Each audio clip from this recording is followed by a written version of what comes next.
Hey there, it's Lauren with Rustic Honey. Welcome back to my channel. Today I wanted to bring you along as I do some simple meal planning to save us big money at the grocery store. I believe that meal planning should not take up a ton of time. It should be very simple and save you time and energy later in the week. So let's jump into it.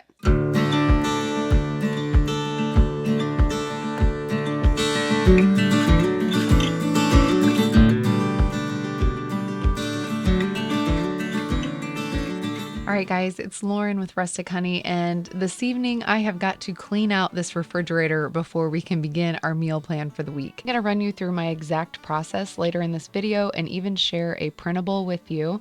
But my first tip to saving money at the grocery store is to just start with what you have. We have to begin to be better about using up the little remnants of ingredients that we have left over from prior weeks.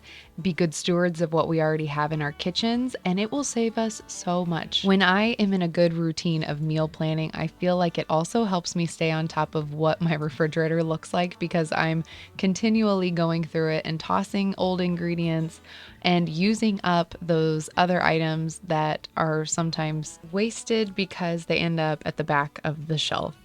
So it feels good to get this kind of reset for the week with what we have on hand, and that will help me to fill out my grocery list coming up soon. Tonight, we are going to make what we have though, and that is going to be a taco rice bowl. And I love making this. It's a great way to use up those like leftover veggies and random things from the refrigerator. We always have ground beef on hand here on our farm, so that's something I pulled out earlier today. And I'm just going to use my Instant Pot to make this super simple dinner. This is a great one to do if you're a busy mom like me too. You're hollering at kids to stop snacking while you're cooking dinner. That's what that was. But on busy nights when we're out and about, we have practice or football games or whatever, I can throw this in the crock pot really at any time in the evening, and run to practice, come back, and dinner is just ready to go. So I need more meals like Instant Pot, crock pot, things that can set for a while, because even leaving the stove on and running out for a while doesn't really work for me. So if that's you, let me know in the comments below. We might have to do a roundup of recipes like that. All right, my second tip I'm going to throw in here too is to eat your leftovers. And that kind of goes with the first one. I know a lot of you aren't going to like these tips, but you really have to ask yourself if you're doing these things. And by you, I mean me too. I think sometimes when we're spending too much at the grocery store, I need to reevaluate if we're actually eating up everything that we've made or getting creative with our leftovers. So this is one meal that I feel like makes a ton. I just make 2 cups of rice along with it here in the Instant Pot. I have ground beef. I shredded in some onion. I did my homemade taco seasoning. We're adding some beans that I had in the pantry and some fresh corn that I had left over from another meal from our garden. And I'm throwing all of that in there with some leftover salsa from our canning sessions. And we're just going to run that for 10 minutes. It makes a fantastic taco bowl for the first night, leftover lunches for days after. And if you want to get creative with it, if you hate leftovers, I feel like something like this would be perfect to then stuff a bell pepper with and do those in the oven a different night or freeze it for another time when you could do that. So just get creative with what you have left over and recreate a new meal around it. Okay, so to get started on my meal plan this week, I actually made a fun free printable for you guys, and I will link it in the description box below. I'm gonna fold mine in half, and what we're going to do first to start our meal plan for the week is take a look at what we already have. That is the number one thing when it comes to saving money at the grocery store. I think so many of us go and make this big elaborate meal plan, and then we buy all the groceries and we set ourselves up. We might even meal prep. But then we forget about all those like leftovers and remnants that are living in our cabinets and refrigerators, and we don't use everything that we have. I think that we have to learn how to be better stewards of what we already have and use our resources so that we're not constantly consuming more and more and wasting. So the number one thing we're gonna do is start then with what we already have. So I folded this in half and I just go around my kitchen, whether or not you have a clipboard or you're just, jotting this down. I, for one, pretty much crinkled this all up because it ended up in my pocket and then back on my refrigerator, as you'll see in this video. So you don't have to keep it pretty, but I thought this was kind of helpful in outlining exactly how I do the process. I'm not really like meticulous about this every single week. Again, we're trying to save ourselves some time here. I would say I probably do this a little bit more thoroughly, maybe once a month. Then from week to week, I may just revisit this inventory and see what else I've added to it or what I still need to use up. As you can see here in the bottom too, I've added some things in the key where you can star the things you really want to use up because they might be expiring soon.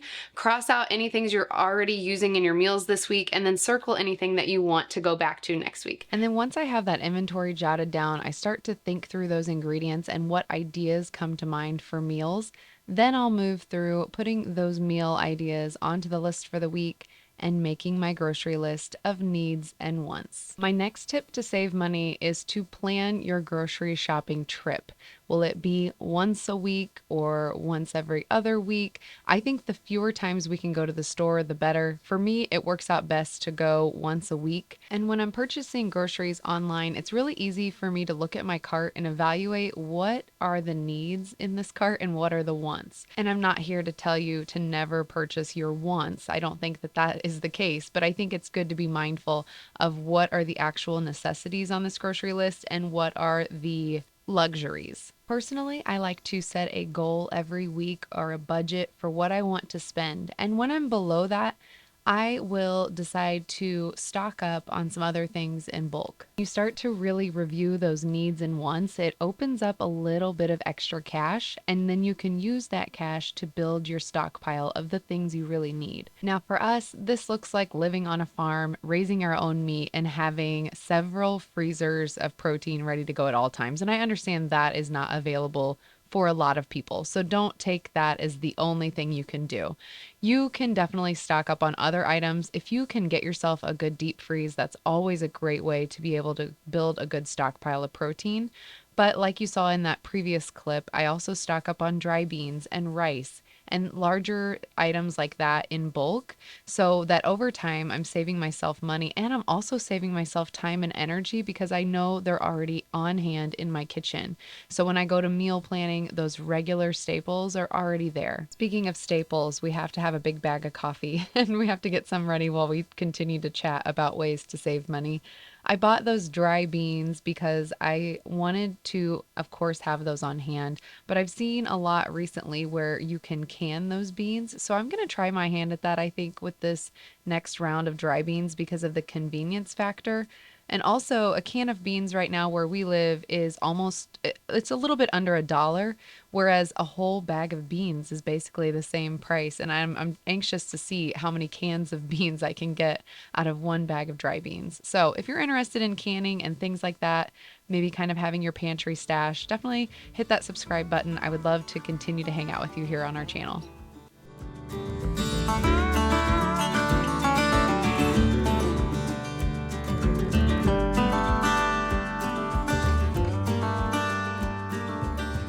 I'm back in the kitchen this morning and I am going to put together some biscuits and gravy for my family.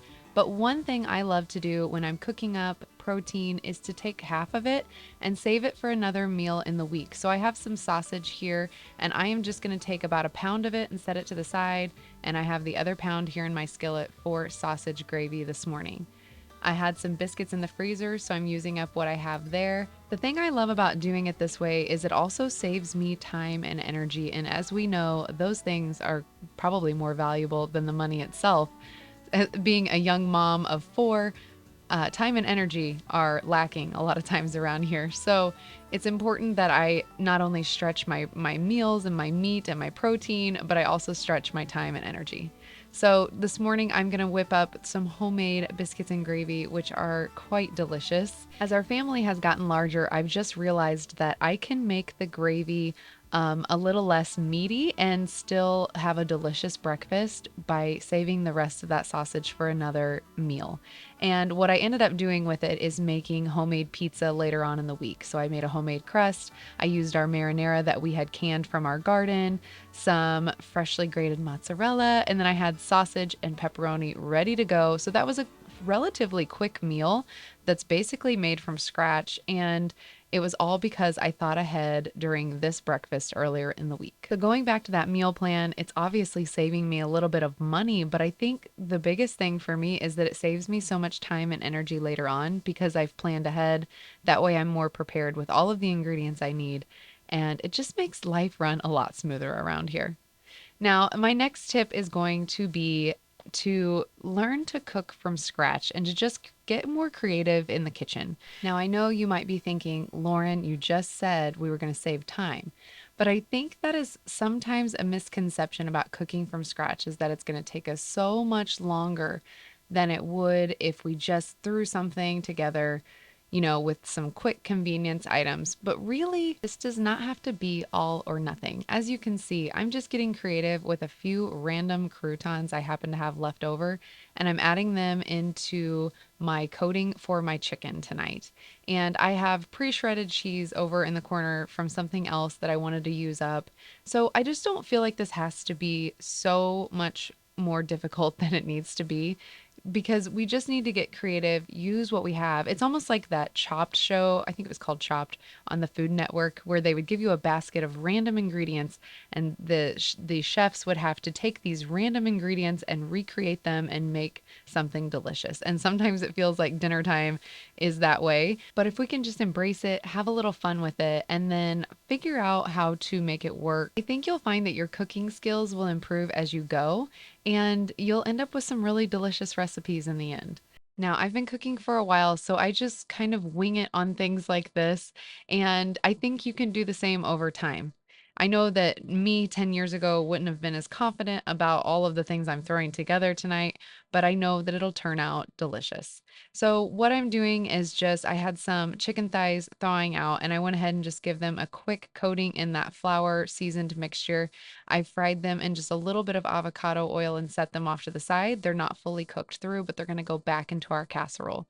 I'm making this an easy hands-off dinner after it goes in the oven here by putting rice and water in the bottom of my pan. And then I made a roux with butter, flour, some seasonings, and I put garlic in there, and Parmesan, so that it makes like kind of a Parmesan garlic cream sauce on that rice. It is not the prettiest meal. I put the chicken back on top and we baked it for about 45 minutes to make sure that chicken was cooked through.